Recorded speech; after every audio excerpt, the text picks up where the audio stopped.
बिहारच्या मुझफ्फर जिल्ह्यात एका सहाय्यक महिला अभियंत्याचा मृतदेह संशयास्पद स्थितीत सापडला आहे. महिमा कुमारी असं अभियंत्याचं नाव आहे. 29 वर्षांच्या महिमा जल संसाधन विभागात सहाय्यक अभियंता पदावर कार्यरत होत्या. शनिवारी त्यांचा मृतदेह सापडला. महिमा कुमारी अतरदह मोहल्ल्यात एका घरात भाड्याने वास्तव्यास होत्या.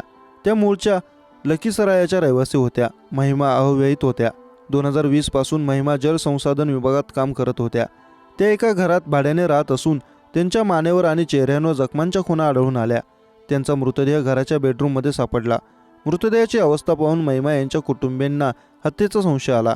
महिमा यांचा मृतदेह सापडल्याची माहिती त्याच्या शेजाऱ्यांनी पोलिसांना कळवली. त्यानंतर पोलिसांनी घटनास्थळी पोहोचून तपास सुरू केला.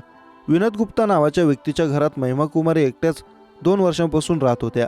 त्याआधी त्यांचे आई वडीलही त्यांच्यासोबत राहायचे. महिमा यांच्या नाक आणि कानातून रक्तस्राव सुरू होता. त्यांचा मोबाईल बंद स्थितीत खोलीत सापडला.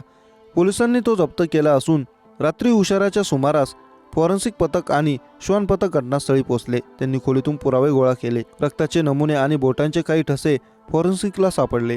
घरात चोरी किंवा लूटमार झाल्याचे पुरावे पोलिसांना सापडलेले नाहीत. महिमा यांचे नातेवाईक रात्री उशिरा तिच्या घरी पोहोचले.